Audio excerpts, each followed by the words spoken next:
Olá, meus amigos, tudo bom? Sejam bem-vindos em mais um Desvendando Investimentos. Finalmente a carteira 100K! Esse é o vídeo 67 de 4 de junho de 2024. Recadinhos iniciais. Este estudo não é uma recomendação de investimento, esse vídeo não é patrocinado por nenhuma instituição ou pessoa. Se possível, curta e comente para melhor visualização deste trabalho no YouTube. Você já viu a descrição desse vídeo? Pessoal, lá na descrição eu costumo botar os capítulos ou os tópicos que nós vimos.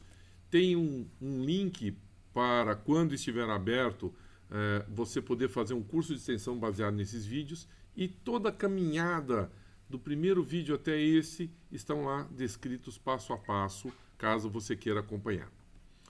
Finalmente a carteira 100K, pessoal. A carteira 100K, oba, beleza, finalmente conseguimos ela. E por que a carteira 100K é importante, hein? Pessoal, trata-se de um capital interessante para você explorar as diversificações. Nós já estamos explorando na forma inicial que nós fizemos, mas quando você tem 100K, você consegue 100 mil reais, você tem mais flexibilidade para fazer essa prática. Outra coisa, os ganhos absolutos com a mesma taxa de retorno são mais significativos, né?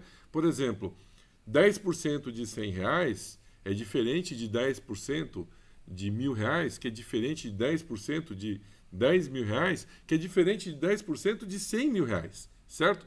Claro, a porcentagem é a mesma, mas o valor, o resultado daquela porcentagem é mais significativo. Outra coisa, os juros compostos também você começa a ter maior sensibilidade, porque o que acontece? Quando você pensa nos juros compostos num valor pequeno, né, você vai ver a diferença nos centavos, às vezes, ou até menos. Quando você começa a aumentar o valor, aqueles valores que apareciam nos centavos começam a ir para a parte dos números inteiros, né? Então, juros compostos em 100 mil reais começam a ser mais perceptíveis. E existe impacto psicológico, né, pessoal? Você fala, puxa, eu estou com 100 mil reais aplicado. Claro, isso é um impacto psicológico. Em outras palavras, né, a carteira 100K é a superação de desafios. Você chegou em 100 mil aplicado, show de bola, bacana. Até você chegar em 100 mil reais, é um aprendizado. Quando eu comecei essa série, eu tinha mais recursos, obviamente. Eu podia já começar do zero com 100 mil reais, né? Eu não fiz isso de propósito. Eu me disciplinei trabalhando nessa carteira como a meta inicial era alguma coisa em torno de R$ 1.000 todo mês. E eu vou contar para vocês, né? Para mim, alguns meses foram complicados, porque eu estava me descapitalizando, tentando resolver os problemas, e muitas vezes vários, os últimos meses, por exemplo, eu praticamente só reinvesti o que rendeu. Os meus aportes foram bem reduzidos esse ano. Então, o que eu vou mostrar para vocês, eu adotei uma estratégia para compensar os meses anteriores que eu só investi os rendimentos. Outra coisa é o seguinte, né? Quando você chega nesse valor, a quantia começa a proporcionar uma certa segurança, né? Então, olha, nossa, eu já cheguei a 100 mil, né? O que eu posso fazer? Claro que esse valor depende das metas. 100 mil para comprar um carro é uma coisa, 100 mil para comprar uma casa é outra coisa. 100 mil para se aposentar, menos ainda. Mas, de qualquer forma, é uma etapa que foi vencida. Ou seja, o investidor adquire uma maturidade para novas metas, para novos desafios, para etapas mais arrojadas. Então, 100K é importante por conta dessa situação, tá? E como é que foi que eu adotei? Como é que eu cheguei em 100K? Eu fiz transferência STVM. Em vídeos lá no começo da carteira, eu mostrei como é que é para você transferir de uma empresa para outra, de uma custódia para outra. Eu tinha 26 cotas de HGR11, 42 cotas de IRDM11 e 82 cotas de URPR11 numa carteira minha do Itaú. Então o Itaú tem um procedimento de STVM automatizado, você vai preencher o formulário e faz. E eu fiz essa operação. Bom, depois, quando os valores, as ações foram transferidas de uma conta para outra, né, você tem que resolver uma questão que é referente como é que esses dados vão entrar na sua carteira nova. Então, por exemplo, lá na minha carteira do Banco Itaú, eu tinha 26 cotas, e o preço médio delas era de R$ 122,24 cada uma, né? Então, no BTG, onde a gente está fazendo essa carteira pública, tem lá um formulário que você abre cada título que você está mexendo, e aí você vai lá e você cadastra esse valor. Então, por exemplo, essa operação foi feita no dia 15 de maio, então eu cadastrei lá. Ele já tinha a quantidade de cotas, queria saber o valor. Eu botei o valor e aí o resultado disso é muito interessante, porque aí ele dá a resposta. Então, o resultado, a somatória das cotas que eu tinha, deram 77 cotas, o preço médio delas na minha carteira é R$ 119,92, e o mercado, no momento em que eu estava fazendo esse levantamento, fazendo esse vídeo, né, dizia que essa cota estava valendo, cada cota valendo R$ 116,05. Eu não estou fazendo trade, eu estou comprando para montar uma carteira previdenciária. Então, tudo bem, o valor sobe e desce, faz parte da regra do jogo. Mais para frente aqui no vídeo eu vou contar, inclusive, uma situação que esse mês de maio de 2024, né, nós tivemos alguma oscilação na bolsa e isso impactou os nossos resultados. Daqui a pouquinho a gente vai ver. O outro papel, que era o IRDM11, eu tinha na minha carteira originais 42 cotas, o valor de R$ 75,50, o preço médio. Então, no formuláriozinho do BTG, quando eu fui cadastrar, está lá a informação, também no dia 15, e aí o resultado que eu tenho agora na carteira do BTG são 119 cotas, o meu preço médio ficou na base de R$ 80,76, e nesse mesmo tempo, o papel na Bolsa de Valores está sendo cotado a R$ 75,08. E o outro que eu transferi foi o RPR11. Na minha carteira ela tinha 82 cotas, o preço médio de R$ 84,47. Fiz a transferênciazinha, ajustei o preço lá no formulário do BTG, e aí eu fiquei com 156 cotas na minha carteira do BTG. O meu preço médio ficou R$ 89,43. O preço do mercado para esse papel está na faixa de R$ 84,27. Bom, esses foram os aportes que eu fiz por transferência via formulário STVM. Tá? No caso do Banco Itaú, tinha um formulário automatizado. Agora, além disso, eu peguei os valores que eu tinha na minha carteira para investir, ou seja, o que rendeu. Muito bem, então, quais foram os investimentos no mês de maio de 2024 para essa carteira? Muito bem, pessoal.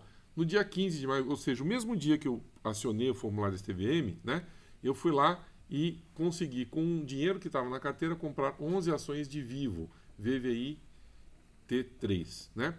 Também nesse mesmo dia, eu comprei 4 ações do Bradesco, BBDC3. E uma ação de Sanepar 4, às vezes deve ter ficado um troquinho na hora que eu estava fechando a compra, mas antes disso eu também já tinha disparado 30 ações da TIM, né? Então, TIMS3. Aí, lá no dia 23, a carteira rendeu mais um trocadinho e eu escolhi comprar mais 5 ações do Bradesco, BBDC3, ok? Então, esses foram os aportes que eu fiz. Com isso, como ficou a posição da minha carteira? Ou seja, qual é a posição da carteira agora que eu fiz compra com o material, com o valor que rendeu e as transferências que eu tive, né? Então, olhando a minha carteira, ela está com o valor de R$ 109,33 ali, mas ali está contando o que investi mais o que vai render. Mas o que está de fato investido é R$ 108.265, R$ 108.265,86, tá? E agora era aquilo que eu queria mostrar. Como é que foi a performance da carteira? No meio do mês aí, houveram notícias ligadas a papéis como Petrobras e Vale, que fez com que a bolsa caísse, né? Então a nossa carteira perdeu um pouquinho de valor perto do CDI. Então a carteira está rendendo 8,85%, enquanto o CDI rendeu 10,81%. Faz parte, pessoal, isso é renda variável. Mas, em contrapartida, se nós olharmos evolução patrimonial, olha que legal, nossa fronteira lá de 100K, nós finalmente atravessamos, né? Isso já é um sucesso, ok? Bom, além disso, o que mais a gente pode falar da carteira? Pessoal, nós temos aí a relação dos valores da carteira de fundos imobiliários. Quais são esses valores? O total deu R$ 58.894,41. Se nós olharmos aí na coluna de resultados, né, apenas o fundo de agro, AGRX, está aí com um vermelhinho de resultado não tão bom quanto os demais. Mas faz parte também, e os outros fundos estão todos verdinhos, aí, alguns com um bom rendimento, por exemplo, a HFOF está com 23,04%, outros com menos, tal. Mas LVBI, por exemplo, está com 16,73%, HGBS 11 está com 10,29%, são bons rendimentos, né? RBVA 11, por exemplo, com 21,94% e outros com menos, né? Mas é exatamente assim que funciona, a gente vai fazendo os investimentos nesse sentido. Já a parte de ações, nós também temos aí, a maioria está bonitinha aí, verdinha, com várias valorizações, né? A Sanepar 4, por exemplo, está com 45,88%, né? Então isso é bacana. TIM está com 21,60%. A Caixa, pessoal, está com 79,53%. São variações diferentes. O Banco do Brasil com 49,72%. Mas também existe a estratégia de você investir quando as coisas estão caindo, né? Então, por exemplo, nós temos uma pequena participação de Bradesco e ele está com um valor baixo. E o Bradesco é um bom banco, então, de repente, no próximo mês, é um papel que eu vou prestar atenção. E assim sucessivamente. Por favor, nada disso é indicação de investimento, são apenas reflexões da carteira didática que a gente está falando. Bom, o resultado desses papéis, da parte de ações, é que a nossa carteira está com R$ 49.371,45 investidos em ações à cotação do último dia do mês de maio. Ok? E o legal é que aí a gente está vendo o extrato das movimentações que nós tivemos nesse mês, ou seja, de 1º de maio até 31 de maio. Aí você está vendo juros sobre capital próprio, que é o famoso JCP, rendimentos dos fundos imobiliários, alguns dividendos, né? E às vezes eu não fiz aportes assim de transferência, porque eu só reinvesti o que tinha na carteira. Mas alguns meses, quando a gente olha esse extrato, você vê inclusive transferências que eu fiz de outras contas para essa conta do BTG para poder investir. Não foi o caso, a minha grande transferência esse mês foi basicamente através de formulário STVM, onde eu transferi papéis. Então, com isso, como é que fica o panorama geral da nossa carteira, né? Como é que a carteira está se comportando, né? Se você olhar em laranjinha, eu coloquei o que foi transferido de STVM, e amarelinho o que foi comprado em termos de papel. Então, por exemplo, nós transferimos 82 cotas de URPR 11, na parte de fundos imobiliários, 26 cotas de HGR 11, também parte de fundos imobiliários, e 42 cotas de RDM 11, certo? Em contrapartida, nós compramos 11 cotas de Vivo, 30 cotas de TIM, 1 cota de Sanepar e 9 cotas do Bradesco. Qual é o resultado disso, pessoal? Se você olhar ali na parte de baixo do nosso controle, praticamente a somatória, obviamente está usando o valor de referência do dia 31, praticamente investimos R$ 14.400 nesse mês. Né? Então, poxa, mas isso você está trapaceando. Se a ideia original era botar de R$ 1.000 a R$ 2.000 por mês, você botou 14 mil.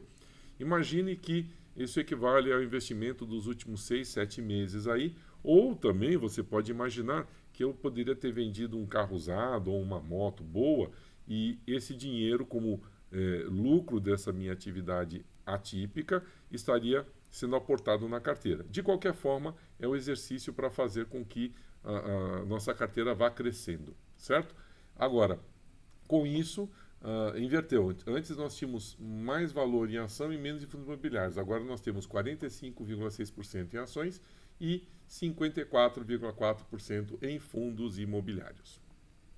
Bom, então agora vamos fazer o raio-x da carteira, mas segundo aquela outra planilha que eu tenho usado para controlar, que é a planilha que eu comecei a adotar esse ano, né? Então essa planilha é interessante porque eu tenho uma coluna com uma meta para atingir e eu tenho a coluna com as totalizações e aí eu faço o quanto cada papel, cada título rendeu por mês, certo? E aí, olha só, nessa primeira parte aqui eu tenho o panorama do que os fundos imobiliários estão rendendo. Daqui a pouco eu amplio um pouquinho mais para a gente conversar sobre eles. E nessa parte de baixo eu tenho um panorama de como os papéis estão rendendo nas ações. Olha a diferença. Nos fundos imobiliários, praticamente todos, né, do que eu escolhi, tiveram rendimento todos os meses. E nas ações, se vocês observarem, é pipocado. Por quê? Porque o rendimento das ações, às vezes, é uma vez por ano, ou uma vez por semestre, ou uma vez por trimestre, ok? Bom, e o resultado disso? Como é que a gente pode analisar? Então, olhando um pouquinho mais de perto aqui fundos imobiliários, dá uma olhada. Praticamente, o rendimento é quase que constante. O primeiro mês de janeiro rendeu R$ 426,18. Fevereiro rendeu R$ 414,43. Março rendeu R$ 416,98.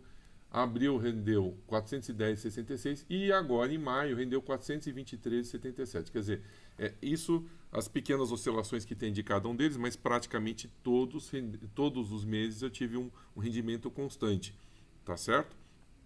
E as ações? Bom, as ações mudam um pouquinho, né?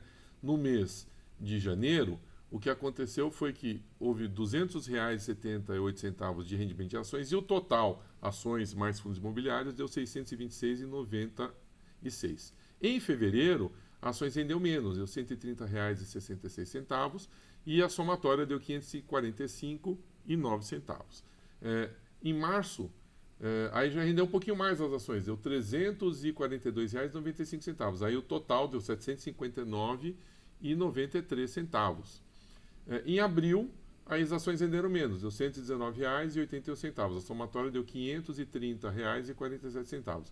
Esse mês, olha que legal, rendeu R$ 701,41 as ações e deu R$ 1.125,18 de rendimento da carteira. Pessoal, R$ 1.125,18 é a primeira vez, desde que eu comecei essa série, que a carteira rendeu mais do que R$ 1.000. Veja o impacto de nós cada vez mais chegarmos perto de R$ 100.000. E ainda não tinha chegado a R$ 100.000, ou seja, R$ 1.125,18 é a primeira vez que a gente passa o rendimento acima de R$ 1.000. Outra coisa que a gente tem de controle nessa planilha é isso aqui, ó. Eu posso começar a ter uma previsão trimestral. Então, o primeiro trimestre já fechou, eu tenho subtotais aí, o primeiro trimestre rendeu R$ 1.931,98. O segundo trimestre ainda não fechou, mas já rendeu até agora R$ 1.655,65. Quer dizer, se render uns R$ 1.000 no mês que vem, beleza, eu vou passar essa meta. Mas eu também posso fazer uma previsão quadrimestral. O primeiro quadrimestre já fechou.